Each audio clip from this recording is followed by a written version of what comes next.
საქართველოში ჯანდაცვის სექტორი იზრდება ჯანდაცვის სერვისის პროვაიდერების ფინანსური მაჩვენებლებით. Რამდენად სწორია მთავრობის ჯანდაცვის პოლიტიკა და სხვა თემებზე რამდენიმე წუთში გიყვებით. ყოველმხრივ შეურაცხმყოფელია ირაკლი კობახიძის მტკიცებით ბაჩიაშვილი პოლიკაშვილის კანდიდატურაში არ გაუცვლიათ.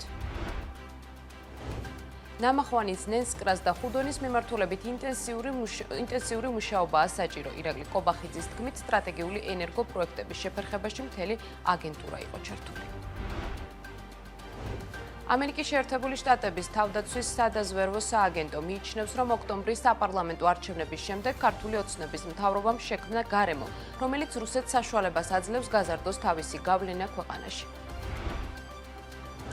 თუ ევროკავშირს გააჩნია საქართველოსთან კონკრეტული თანამშრომლობის ინტერესი, ჩვენ მზად ვართ ამისთვის დღესვე, ამბობს დავით სონღულაშვილი და ირწმუნება, რომ ასოცირების შეთანხმების შესრულება გრძელდება.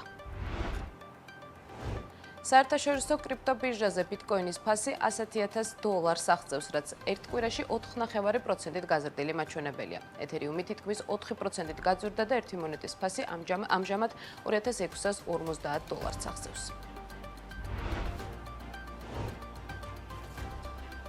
საქმის კურსი პირდაპირ ეთერში აგრძელებს მუშაობას დღეს თავარ ბიზნეს და ეკონომიკურ ამბებს მე ჟურნალისტი ანუკა ჭოხაძე გაგაცნობ.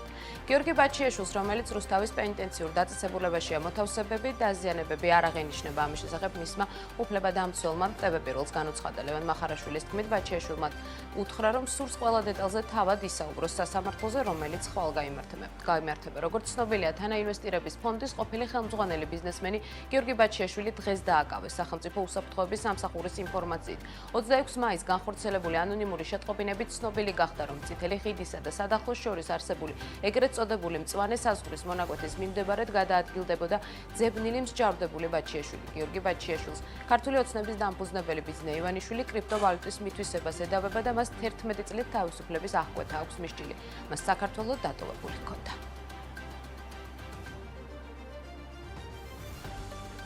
საქართველოში ჯანდაცვის სექტორი იზრდება ჯანდაცვის სერვისების პროვაიდერების ფინანსური მაჩვენებლებით. TBC კაპიტალის შეფასებით სექტორი ზომიერად არის კონცენტრირებული, სადაც 10 ძირითადი საავადმყოფო შეადგენს ბაზრის მთლიანი შემოსავლის დაახლოებით 50%. ხოლო დარჩენილი წილი ნაწილდება მცირე პროვაიდერებს შორის. მიწოდების მხრივ არასაკმარისი ჯანდაცვის მუშახელი კვლავ რჩება ერთ-ერთ მთავარ გამოწვევად. მეტ და ექიმთან თანაფარდობა გაცილებით დაბალია ევროკავშირის სტანდარტებზე და რეგიონალური ქვეყნის საშუალო მაჩვენებლებზე. ამასთან ჯანდაცვაზე დანახარჯები ჯიბიდან გადახდებს კვლავ მაღალი წილი უჭირავს და ჯანდაცვაზე მოსახლეობის მაღალ ფინანსურ ტვირთზე მიუთითებს. დეტალებს ელენე გოგბერაშვილის სიუჟეტიდან მოისმენთ. საქართველოს ჯანდაცვის სექტორი ბოლო წლებში მნიშვნელოვნად გაიზარდა. მიზეზი ჯანდაცვის სერვისებზე გაზრდილი მოთხოვნა და სახელმწიფო დაფინანსების გაფართოება. TBC კაპიტალის სექტორული მიმოხილვა ცხადყოფს, რომ 2018 წლიდან 2021 წლამდე საქართველოს ჯანდაცვის სექტორი $2,7 მილიარდიდან $4,6 მილიარდამდე გაიზარდა, რასაც ხელი შეუწყო პანდემიამ და სერვისებზე გაზრდილმა მოთხოვნამ. სექტორის ზომა 2024 წელს 12%-ით $4,7 მილიარდამდე გაიზარდა და პანდემიის მაჩვენებელსაც გადააჭარბა. TBC კაპიტალის შეფასებით საქართველოს ჯანდაცვის სექტორი ზომიერად კონცენტრირებულია. ბაზრის მონაწილეებს შორის კი საკმაოდ მაღალია კონკურენცია. ბაზრის მთლიანი შემოსავლის 50%-ს 10 ძირითადი საავადმყოფო აგენერირებს, რაც ორგანიზაციის შეფასებით ბაზარზე დომინანტური კომპანიების არსებობაზეც მიუთითებს. ფინანსურად ჯანდაცვის სექტორი დადებით ტრენდს აჩვენებს, თუ სექტორის შემოსავალი 2018 წელს $0,8 მილიარდი იყო, 2022 წელს $1,5 მილიარდამდე გაიზარდა. შემოსავლების მიხედვით ბაზარს ძირითადად რამდენიმე კლინიკა ინაწილებს.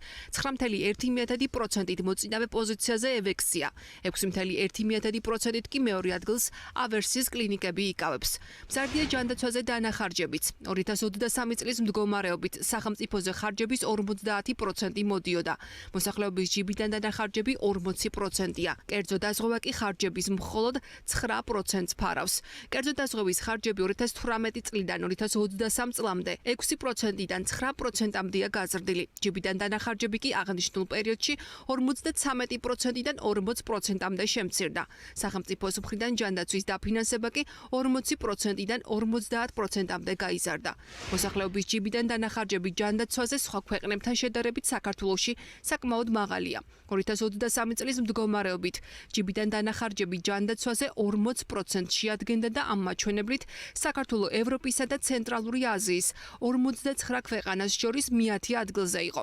ეს მაჩვენებელი მნიშვნელოვნად აღემატება ევროკავშირის და მაღალი შემოსავლის მქონე ქვეყნების საშუალოს.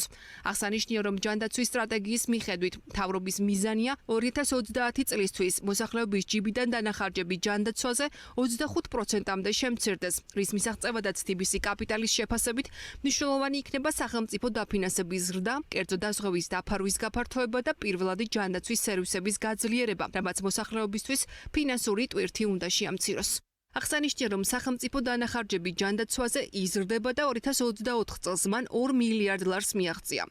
ხარჯების დიდი წილი საყოველთაო ჯანდაცვის პროგრამაზე მოდის, რომელიც 2023 წლის მდგომარეობით მოსახლეობის 20%-ს 752,875 მოქალაქეს ազღავს. სექტორულ მიმოხილვაში მნიშვნელოვანი გარემოებაა ისიც, რომ ჯანდაცვის სერვისების იმპორტი ექსპორტს მნიშვნელოვნად აღემატება. 2024 წელს ჯანდაცვის სერვისების ექსპორტმა $1,092,000 შეადგინა, ხოლო იმპორტმა $33,600,000. შესაბამისად, დეფიციტი $31,7 მილიონი, რაც უცხოური ჯანდაცვის სერვისებზე მზარდი დამოკიდებულების შესახებ მიანიშნებს. TBC კაპიტალის მკვლევარები მიუთითებენ, რომ ჯანდაცვის სერვისებში უარყოფითი სავაჭრო ბალანსი ხაზს უსვამს საქართველოს ჯანდაცვის სისტემაში გეპს, არასაკმარისი სიმძლავრე ან ხარისხი, რაც მოსახლეობას უცხოეთში მკურნალობისკენ უბიძგებს. აღსანიშნავია ისიც, რომ 2018 წლიდან 2023 წლებში ჯანდაცვის სერვისებზე ფასები მნიშვნელოვნად გაიზარდა. განსაკუთრებულად სტომატოლოგიური სერვისები გაძვირდა. ფასები გაიზარდა ზოგად სამედიცინო მომსახურებაზე. ექიმთან კონსულტაცია 50%-ით გაძვირდა.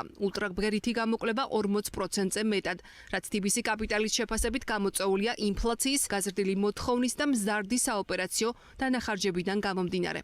სექტორულ მიმოხილვაში ყურადღება ასევე გამახვილებულია ჯანდაცვის მუშაკების რაოდენობაზე. კვლევა აჩვენებს, რომ ბოლო წლებში გაზრდილია ექიმებისა და მედდების რიცხვი. 10,000 მოსახლეზე 2023 წლის მდგომარეობით 654 ექიმი და 584 ექთანი მოდიოდა. მიუხედავად პროგრესისა, ექიმებისა და ექთნების თანაფარდობა მაინც დაბალია. ერთ ექიმზე ერთზე ნაკლები ექთანი მოდის. TBC კაპიტალის კვლევის მთავარ მიგნებებზე და დღეს ჯანდაცვის სექტორში არსებულ გამოწვევებზე საუბარს ილიას უნივერსიტეტის ასოცირებულ პროფესორთან და ჯანდაცვის ექსპერტთან ნინო მირზიკაშვილთან ერთად ვაგრძელებთ, რომელიც დღეს საქმის კურსის სტუმარია. ნინო, მოგესალმებით და პირველ რიგში მადლობას გიხდი თქვენი დროისთვის. ნინო, დავიწყოთ უშუალოდ სექტორზე საუბრით. კვლევაშიც აღნიშნულია, რომ სექტორი იზრდება და მათ შორის ამის პარალელურად მზარდია უშუალოდ ბაზრის მოთამაშეების შემოსავლებიც. პირველ რიგში მაინტერესებს ზოგადად ბაზრის კონjunქტურას რო შევხედოთ, ამ კუთხით რაიმე სახის რისკები ხომ არჩნდება მათ შორის დომინანტურ, ასე ვთქვათ, მოთამაშეებთან მიმართებით, იმიტომ რომ 10 ძირითად მოთამაშეებზე მოდის მთლიანი შემოსავლების 50%. აი ამ ნაწილში საინტერესო იქნებოდა თქვენი მხრიდან შეფასების მოსმენა. ძალიან დიდი მადლობა მოწვევისთვის სტუდიაში. ძალიან საინტერესო ანგარიში დადო TBC კაპიტალმა და ზოგადად ძალიან მნიშვნელოვანია მსგავსი ტიპის ანალიტიკური, სტატისტიკური მონაცემების თქვათ მოსმენა და წაკითხვა, რაც არ ხშირად საკმაოდ არ ხდება. და ბევრ ძალიან საინტერესო აქცენტს აკეთებს ეს კვლევა და ვფიქრობ, რომ გადაწყვეტების მიღებებიც ალბათ ეცნობიან მსგავსი ტიპის ანგარიშებს და შესაბამისად ვთქვათ გეგმავენ და უყურებენ სექტორს.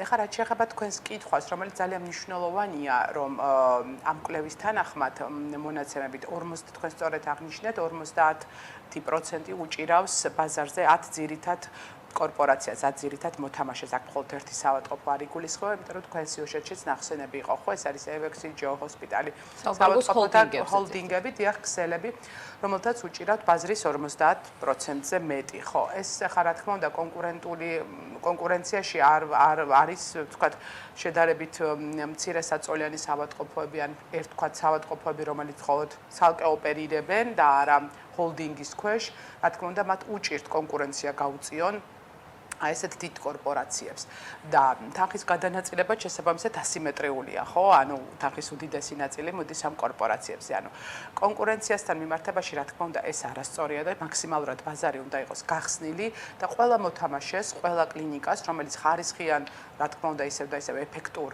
მომსახურებას აწოდებს პაციენტებს, მასზე უნდა იყოს აქცენტი და მასზე უნდა იყოს სახელმწიფოს მხრიდან მხარდაჭერაც და თქვათ დაფინანსებაც.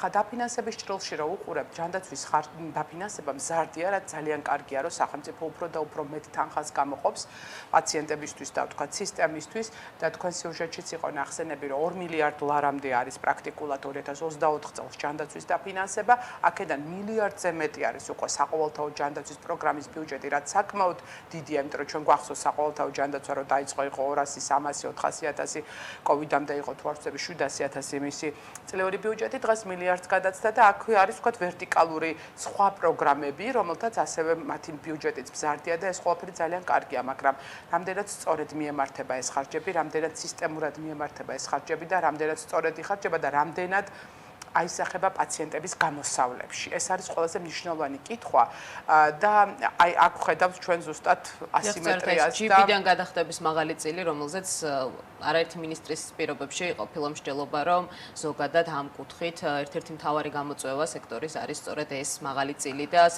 კვლევაშიც არის აღნიშნული, რომ დღესაც ასე ვთქვათ მაღალ დონეზე ნარჩუნდება. სად გვაქვს მთავარი პრობლემა, ნინო, როგორ ფიქრობთ და მათ შორის მნიშვნელოვანი არის თუ არა, რომ რაღაცნაირად კერძო დაზღვევის წილი ასე ვთქვათ, კიდევ უფრო მეტად გავზარდოთ, რაზეც ასევე წლებია საუბარი მიმდინარეობს, მათ შორის დაშენებულ პაკეტებზე, თუმცა კონკრეტული ნაბიჯები ყოველ შემთხვევაში ჯერჯერობით არ გადადგმულა. ცოტა ხნის წინ ვიცით, რომ მსჯელობა განახლდა საკითხზე, მაგრამ რა და როგორ იქნება, ჯერჯერობით უცნობია. ამ კუთხით უფრო მეტი, ასე ვთქვათ, აქტიურობა ხომ არ არის საჭირო და ნაბიჯების გადადგმა. გამოსავალი, რა თქმა უნდა, იმიტომ რომ ჯიბიდან გადახდების პროცენტული წილი შემცირებულია, ვთქვათ, წინა წლებთან შედარებით, მაგრამ ევროპულ მაჩვენებელთან ძალიან შორს ვართ, ხო და თვითონ ჩვენი მიზანი რაც არის ჯანდაცვის ეროვნული სტრატეგიის თანახმად 20-30 წელს 25%-მდე უნდა იყოს ჯიბიდან გადახდები. დღეს დაახლოებით 40-42%, რაც კვლავ ძალიან მაღალია, რაც იმას მეტყველებს, რომ პაციენტზე გადადის ისე თითოეულ ოჯახზე, თითოეულ მოქალაქეზე, როდესაც მიდის კლინიკაში, ის ჯიბიდან იხდის გარკვეულ თანხას, რომელიც ძიმედ აისახება თქვა ჩვენ სოციალურ პირობებზე, ხო? აქედან გამომდინარე, ამის შემცირება და თან თუ შევხედავთ მეორე მხრივ მზარდ ჯანდაცვის ხარჯებს, ხო, მნიშვნელოვანია, რომ ჯიბიდან გადახდები შემცირდეს. ხა დღეს დაახლოებით ამ კვლევაშიც არის ნათქვამი 50% არის სახელმწიფო დანახარჯები, 40% არის ჯიბიდან და 9% არის სადაზღვევო კერძო სადაზღვევო კომპანიების მხრიდან. რა თქმა უნდა, მნიშვნელოვანია, რომ სადაზღვევო კომპანიები უფრო აქტიურად შემოვიდნენ ბაზარზე, უფრო აქტიურად ჩაერთვნენ დაშენების ბულ პაკეტზე, მართლა ძალიან დიდი ხანია უკვე ლაპარაკია და მე ვფიქრობ და ბევრი ექსპერტი და ვთქვათ, ბევრი საერთაშორისო გამოცდილების კვლევა ადასტურებს, რომ თუკი მოქალაქეებს ექნებათ საშუალება, რომ გარდა იმისა, რასაც სახელმწიფო აფინანსებს, ვთქვათ, ზემოდან კიდევ ჩვენ დავარღვიოთ ჩვენი რისკები, ეს გაცილებით უფრო მნიშვნელოვანი იქნება და ერთის მხრივ კერძო კომპანიების განვითარებას და კერძო სადაზღვევო კიდევ უფრო განვითარებას შეუწყობს ხელს და მეორეს მხრივ მოქალაქეც თავის მხრივ უფრო დაცული იქნება კონკრეტული რისკებისგან. ამიტომ ეს საკითხი ძალიან მნიშვნელოვანია. კარგია თუ დაიწყო მსჯელობა, მაგრამ მნიშვნელოვანია რომ სწრაფად და ოპერატიულად ასე ვთქვათ გაგრძელდეს, იმიტომ რომ სამწუხაროდ ჩვენ ბევრი გვინახია ასე ვლაპარაკოთ პირველად ჯანდაცვაზე ძალიან ბევრი წლებია, არაერთი რეფორმა დაანონსდა, მაგრამ რეალურად პაციენტები ჯერ შედეგს ვერ ხედავენ. ეს ძალიან მნიშვნელოვანია, რომ დაანონსებულ რეფორმასა და შედეგს და იმპლემენტაციას შორის ამ რეფორმასთან მიმართებაში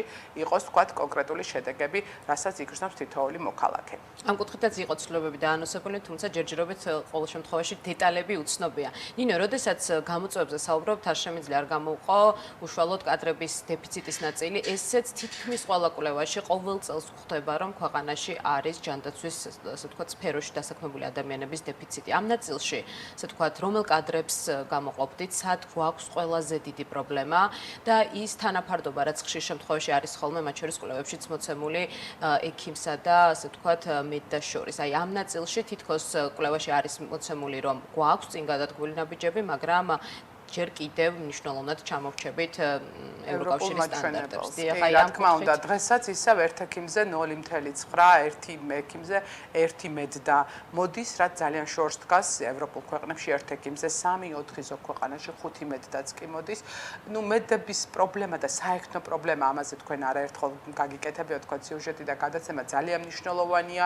შარშან თქვათ გარკვეული საკანონმდებლო ცვლილებები შევიდა, რეფორმა დაანონსდა, მაგრამ დღესდღეობით ძალიან დიდი მიგრაციაა ექთნების, რომელიც გადიან ქვეყნიდან ბევრი მიზეზის გამო და ზოგადად ძალიან დიდი პრობლემაა ექნების და ამიტომ ამას ძალიან დიდი ყურადღება მჭირდება, იმიტომ რომ განსაკუთრებით რეგიონებში, მაღალმთიან რაიონებში უდიდესი პრობლემაა როგორც პირველად ჯანდაცვაზე, ისე რა თქმა უნდა საავადმყოფოების დონეზე კვალიფიციური მედიის ყოფნა იქ და მისი მუშაობა და დღეს ყველას გვესმის, რომ რეალურად ხარისხი ჯანდაცვაზე და როცა ჩვენ ხარისხიან მომსახურებაზე, ხარისხიან მოვლაზე ვსაუბრობთ, აქ მთავარი მონაწილე და ამ ყველაფრის ფუძემდებელი არის მედდა.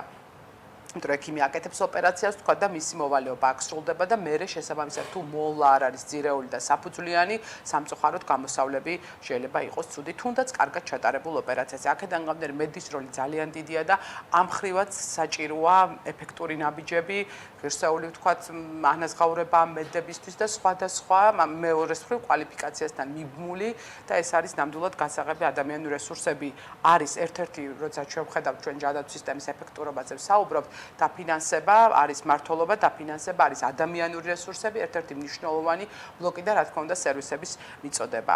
ეს ყველაფერი ერთმანეთთან არის გადაჯაჭვული. ანაზღაურება ამ შემთხვევაში რამდენად არის ხოლმე ერთ-ერთი მთავარი ფაქტორი, რის გამოც ადგილობრივ კადრებს უწევთ ქვეყნიდან წასვლა და სხვა ქვეყანაში სამუშაო ადგილების მოძიება. ეს გადამწყვეტი რამდენად არის და როდესაც ვსაუბრობთ კონკრეტულ ნაბიჯებზე, პრობლემის გადასაჭრელად, რომელზეც საუბარი წლები ამიდის, რა შეიძლება იყოს დღეს მთავარი კონკრეტული ნაბიჯი, რომელიც ამ კუთხით უნდა გადავდგათ იმისთვის, რომ გარკვეულწილად შევამსუბუქოთ ეს პრობლემა, რომლის წინაშეც თითქმის ალბათ ყველა სამედიცინო დაწესებულება დგას, განსაკუთრებით ეს ზაფხულის პერიოდი მოდის და ბევრი აღნიშნავს, რომ აი 2-3 თვით თქვათ მიდიან ევროპაში და საქმდებიან და ზაფხულის პერიოდში განსაკუთრებით დეფიციტი არის ხოლმე იმატებს, რადგან რამოდენიმე თვით ყველა ცდილობს, რომ თქვათ რაღაცა ის მაღალ ანაზღაურებადი ევროპაში სამუშაო იშაოს. რა თქმა უნდა, მაგრამ ისევ და ისევ ღირსეული ანაზღაურება უნდა მიბმული იყოს აუცილებლად კვალიფიკაციასთან. და ეს არის ამის გასაღები, იმიტომ რომ თუ შესაბამისი კვალიფიკაციის მედდა და საკანონმდებლო ცვლილებები ამაზე რომ შევიდა თქვათ რეგისტრირებული ექთანი როგორც არის იქ მითითებული და სხვადასხვა არის ამის და მხოლოდ პროფესიული განათლების დონეზე არ უნდა იყოს ეს და აუცილებლად მნიშვნელოვანია საბაკალავრო პროგრამები, იმიტომ რომ ეს არის პროფესია და მნიშვნელოვანია ამ პროფესიის დაფასება და პრომოცია და ხელშეწყობა. იმისათვის რომ ჩვენ რამოდენიმე წელიწადში ყავდეს თქვათ მედდები და დეფიციტის წინაშე არ იდგეს ისევ და ისევ სისტემა. სერვისების ექსპორტზეც მინდა კითხოთ, კვლევაში იყო ნახსენები, რომ იმპორტი მნიშვნელოვნად აღემატება ექსპორტს, აი ამ ნაწილში სად გვაქვს თავარი პრობლემა, რამდენად რჩება დღის წესრიგში ისევ ასე ვთქვათ პაციენტების გადინებაც ქვეყნიდან, იმიტომ რომ ამ კუთხითაც ვიცით რომ ხშირად ყველას გქონია ასე ვთქვათ შემთხვევა, როდესაც ასე ვთქვათ ვეძებთ სხვადასხვა საშუალებებს რომ საზღვარგარეთ წავიდეთ სამკურნალოდ და მოვიძიოთ სხვადასხვა ასე ვთქვათ ფინანსური სახსრება. ამ კუთხით სად გვაქვს თავარი პრობლემა, არის ასე ვთქვათ კვალიფიკაციის პრობლემა, რესურსების ნაკლებობა, ტექნოლოგიების ნაკლებობა, თუ აი რა არის თავარი პრობლემა და როგორ უნდა ვუპასუხოთ ამ გამოწვევას. სისტემური პრობლემაა, მე პირდაპირ შემიძლია ვთქვა, რის გამოც პაციენტები მიდიან საზღვარგარეთ და სამართლიანთაც მიდიან.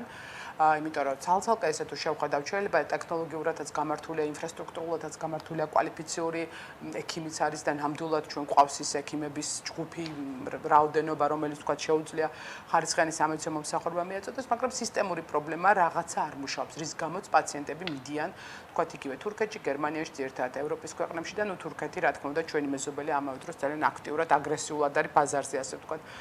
შემოჭრილი და რა თქმა უნდა ის თავის მხრივ სამედიცინო ტურიზმი ვითარდება თურქეთში და ცდილობს ამ პაციენტების გადაკაჩვას, მაგრამ მნიშვნელოვანია სახელმწიფოს ხედვა. ამასთან მიმართებაში, იმიტომ რომ ეს პაციენტების გასვლით, ხო ძალიან დიდი თანხები თქვენ 33 მილიონი ლარი იყო, თუ არ ვცდები, ხო, მინუს, ასე ვთქვათ. ეს ძალიან მნიშვნელოვანია, რომ ამ ხოლმე თანხის გადინება ხდება სექტორიდან, ქვეყნიდან, უცხო ქვეყანაში, ხო, და მნიშვნელოვანია ეს თანხა ისე ქვეყანას სექტორს თუ კი რაიმე პრობლემა იმას მოხმარდეს და იმის გაუმჯობესებას, ვიდრე ვთქვათ ამ თანხის გადინება მოხდეს. ნუ სახელმწიფოს მხრიდან ჯერჯერობით ბავშვთა ონკოლოგიაში ყოველ შემთხვევაში ნათელია ეს პროგრამულად ფინანსდება, კი რა თქმა უნდა მისასალმებელია, რომ ბავშვებს აქ საშუალება წავიდნენ და მიიღონ მაღალი ხარისხის სერვისები იგივე თურქეთის თუ ესპანეთის თუ სხვადასხვა ქვეყნებში, მაგრამ მეორე მხრივ მნიშვნელოვანია ადგილზე ამ პრობლემის მოგვარება, იმიტომ რომ ასე შეიძლება უსასრულოდ გაიზარდოს გადინება პაციენტებისა და კიდევ ვიძახი პაციენტების გადინებას ფინანსური, ასე ვთქვათ, თემები ებმისთან, რაც ძალიან მნიშვნელოვანია სექტორისთვის და ექიმსაც ეკარგება განვითარების საშუალება, ხო? ურჩევნია ვთქვათ გააგზავნოს პაციენტი, ვიდრე ვთქვათ აქ თავად ჩაატაროს ოპერაცია. ესეც ძალიან მნიშვნელოვანია, იმიტომ რომ გარკვეულწილად ეს აისახება ექიმთა კვალიფიკაციაზეც, იმიტომ რომ ნებისმიერი რთული შემთხვევის ვთქვათ გადინება ნიშნავს, რომ აქ ადგილზე არ ხდება ამ რთული შემთხვევის მართვა. ამიტომ ძალიან მნიშვნელოვანია, რომ ქვეყანას და სახელმწიფოს ჰქონდეს ამაზე კონკრეტული და სწორი ხედვა, რომ მოხდეს ადგილზე, რა თქმა უნდა, ჩვენ გვაქვს იმის პოტენციალი ნამდვილად სამედიცინო სფეროში, რომ განვითარდეს ეს ყველაფერი ძალიან კარგად ქვეყანაში. მადლობა ძალიან დიდი საინტერესო ინტერვიუსთვის ნინო. ჩვენი სტუმარი იყო ილიას უნივერსიტეტის ასოცირებული პროფესორი და ჯანდაცვის ექსპერტი ნინო მირზიკაშვილი. საქმის კურსი კი 15 საათსა და 30 წუთზე ამით დასრულებულია. განახლებული ინფორმაცია 17 საათსა და 40 წუთზე გიბრუნდებით.